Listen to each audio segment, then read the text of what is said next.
নমস্কার, we learn investing এর আজকের এই বিশেষ আলোচনায় আপনাদের স্বাগত। নমস্কার। আজ আমরা ফোকাস করছি ভারতীয় শেয়ার বাজারের ২১শে মে ২০২৫-এর দিকে।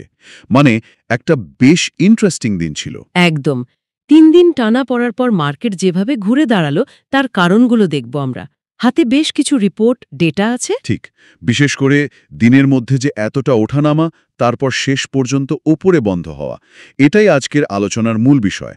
চলুন শুরু করা যাক। তো প্রথমে সূচকগুলো দেখি। সেন্সেক্স প্রায় ৪১০ পয়েন্ট বেড়েছে, তাই না? ৮১,৫৯৬ এর কাছাকাছি ক্লোজ হয়েছে। হ্যাঁ, প্রায় ৮% বেশি। আর নিফটি 50 ওটাও প্রায় ১৩০ পয়েন্টস, মানে 0.52% বেড়ে ২৪,৮১৩.৪৫-এ শেষ করেছে। দিনের মধ্যে তো নিফটি ২৪,৯৫০ ছুঁয়ে ফেলেছিল একবার। হ্যাঁ, কিন্তু ওখানেই শেষ নয়। দিনের মধ্যে যথেষ্ট ভলেটাইলিটি ছিল। ডেটা বলছে নিফটি ২৪,৭৪৪-এ খোলে শুরুতে প্রায় ২০০ পয়েন্টস পড়ে গিয়েছিল। ও আচ্ছা। তারপর সেখান থেকে আবার উঠে আসা এবং সবচেয়ে গুরুত্বপূর্ণ হল ২৪,৮০০-র ওপরে বন্ধ হওয়াটা। এটা একটা পজিটিভ সাইন। ঠিক। আর শুধু এই বড় ইন্ডেক্সগুলোই নয়, ব্রডার মার্কেটের কি খবর? ব্রডার মার্কেটও বেশ শক্তিশালী ছিল। এনএসইতে দেখুন প্রায় ১৭৫৩টা শেয়ার বেড়েছে আর পড়েছে ১,০৯৫টা মতো। তার মানে অ্যাডভান্স ডিক্লাইন রেশিও বেশ ভালো। একদম। আর BSE mid cap small cap index দুটোই কিন্তু লাভের মুখ দেখেছে। একটা তথ্য খুব ইন্টারেস্টিং। একদিনে বিনিয়োগকারীদের সম্পদ প্রায় ৩ লাখ কোটি টাকা বেড়েছে। ৩ লাখ কোটি? বাহ! তার মানে বাজারের গভীরতা আছে। আচ্ছা, সেক্টর ভিত্তিক যদি দেখি, কোন সেক্টরগুলো ভালো করেছে? সেক্টরগুলোর মধ্যে নিফটি রিয়েলটি ছিল সবচেয়ে আগে, প্রায় 1.72% বেড়েছে। রিয়েলিটি? তারপর ফার্মা প্লাস 1.10%, আইটি প্লাস 0.70% আর অটো প্লাস 0.68%। এরা সবাই বেশ ভালো পারফর্ম করেছে। আর কোন সেক্টর কি লোকসানে ছিল? হ্যাঁ, শুভ নিফটি কনজিউমার ডিউরেবলস সামান্য লোকসানে -0.49%। তবে মোটের ওপর ফিন্যান্সিয়াল আর ফার্মা স্টকগুলোর ভূমিকায় ছিল মার্কেটকে টেনে তোলার পেছনে। আচ্ছা, কিছু নির্দিষ্ট স্টক নিশ্চয়ই নজর এসছে। টপ গেইনার্স কারা ছিল নিফটিতে? হ্যাঁ, অবশ্যই।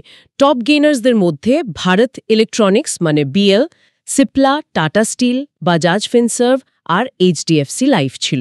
বিএল তো বেশ ভালো র্যালিতে আছে মনে হচ্ছে। ঠিক, বিএল তো ওর 52 উইক হাইতেও পৌঁছে গেছিল আজ, সম্ভবত কিছু ভালো খবর বা অর্ডারের কারণে। আর উল্টো দিকে মানে টপ লুজার্সদের মধ্যে ছিল IndusInd bank, JSW steel, Kotak Mahindra bank, coal India আর গ্রাসিম। এই প্রসঙ্গে ডিকসন টেকনোলজিসের শেয়ারটা নিয়ে একটু কথা বলা যাক। রিপোর্ট বলছে ওদের Q4 লাভ নাকি 4 গুণ বেড়েছে। হ্যাঁ, প্রায় ৪০১ কোটি প্রফিট দেখিয়েছে ওরা, কিন্তু ইন্টারেস্টিংলি শেয়ারটা প্রায় ৭% পড়েছে। 4 গুণ লাভ অথচ শেয়ার পড়ল, কারণটা কি? দুটো কারণ মনে হচ্ছে। এক, প্রফিট বুকিং, মানে রেজাল্ট ভালো আসায় অনেকে হয়তো শেয়ার বেচে লাভ তুলে নিয়েছে। আচ্ছা। আর দ্বিতীয় কারণটা হলো ওদের রিপোর্টে একটা বেশ বড় ওয়ান টাইম গেন বা এককালীন লাভ ছিল, প্রায় ৩৫০ কোটি টাকা। ওইটা বাদ দিলে হয়তো অপারেটিং প্রফিট ততটা আশানুরূপ ছিল না কারো কাছে। এই খুঁটিনাটি বিষয়গুলোই কিন্তু জরুরি। উই লার্ন ইনভেস্টিং সবসময় দিকগুলো তুলে ধরার চেষ্টা করে, হেডলাইনের বাইরেও দেখতে হয়। একদম। একই ঘটনা কিছুটা ইউনাইটেড স্পিরিটসের ক্ষেত্রেও দেখা গেছে। ওদেরও ফল ভালো ছিল, কিন্তু শেয়ার প্রায় ৩-৩.৫% পড়েছে। এখানেও প্রফিট বুকিং একটা কারণ হতে পারে। বেশ ইন্টারেস্টিং। তাহলে মধ্য কথায় আসা যাক। এই যে বাজার ঘুরে দাঁড়ালো ৩ দিন পর, এর পেছনের মূল কারণগুলো কি ছিল? আমাদের হাতে থাকা বিশ্লেষণগুলো কি বলছে? দেখুন, কয়েকটা ফ্যাক্টর একসাথে কাজ করেছে। প্রথমত, গত ৩ দিনে বাজার যেহেতু প্রায় ২% পড়ে গেছিল, একটা শর্ট কাভারিং দেখা গেছে। শর্ট কাভারিং মানে যারা বিক্রি করেছিল তারা আবার কিনছে। হ্যাঁ, যারা দাম কমার আশায় আগে বিক্রি করেছিল তারা এখন কিনছে পজিশন কভার করার জন্য। তাছাড়া কিছু ভালো শেয়ার আকর্ষণীয় দামে নেমে আসায় নতুন কেনাকাটাও হয়েছে। আচ্ছা, আর গ্লোবাল ফ্যাক্টর, ডলার ইন্ডেক্স? ঠিক পয়েন্ট। দ্বিতীয় কারণ হল ইউএস ডলার ইন্ডেক্স বা ডিএক্সওয়াই এর দুর্বলতা। এটা যখন কমে তখন সাধারণত ভারতে ফরেন ইনফ্লোজ আসার প্রবণতা বাড়ে। ডিএক্সওয়াই আজ ৯৯.৬০, ৯৯.৭০ রেঞ্জে নেমে এসেছিল, যেটা পজিটিভ। আর ভারতের নিজস্ব অর্থনৈতিক কারণ? অবশ্যই। তৃতীয়ত, ভারতের ম্যাক্রো ইকোনমি নিয়ে একটা পজিটিভ সেন্টিমেন্ট আছে। ইনফ্লেশন কমছে। মুডিজের একটা রিপোর্টও খুব চর্চায় ছিল, যেখানে বলা হয়েছে যে ইউএস ট্যারিফ আসলেও ভারতের গ্রোথ বজায় থাকবে। ও, এটা তো বেশ গুরুত্বপূর্ণ। হ্যাঁ, কারণ হিসেবে বলা হয়েছে ভারতের শক্তিশালী অভ্যন্তরীণ চাহিদা। এইগুলো ইনভেস্টরদের কনফিডেন্স বাড়িয়েছে, আর অল্প স্বল্প ইউএস ইন্ডিয়া ট্রেড ডিল নিয়েও আশা হয়তো কাজ করেছে। সব মিলিয়ে অনেকগুলো কারণ। বেশ জটিল কিন্তু ইন্টারেস্টিং। তাহলে আগামী দিনের জন্য কি ভাবা যেতে পারে? ভলাটিলিটি তো বাড়ছে মনে হচ্ছে। হ্যাঁ, দেখুন, নিফটির ওপেন ইন্টারেস্ট বা ওআই ডেটা যদি দেখি, ২৫,০০০ স্ট্রাইকের সবচেয়ে বেশি কল ওআই জমেছে। মানে এটা একটা বড় রেজিস্ট্যান্স বা বাধা হতে পারে। মানে ২৫,০০০ পার করাটা কঠিন হতে পারে? আপাতত তাই মনে হচ্ছে।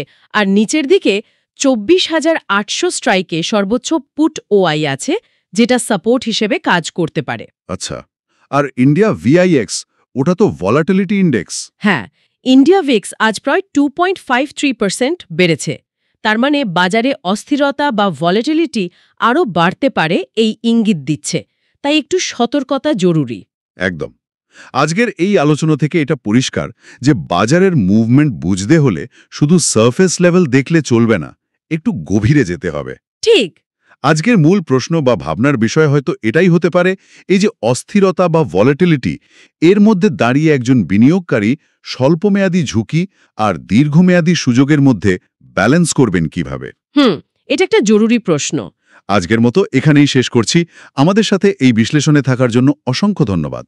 আশা করি আজকের আলোচনা আপনাদের বিনিয়োগের সিদ্ধান্তে কিছুটা হলেও সাহায্য করবে। নমস্কার।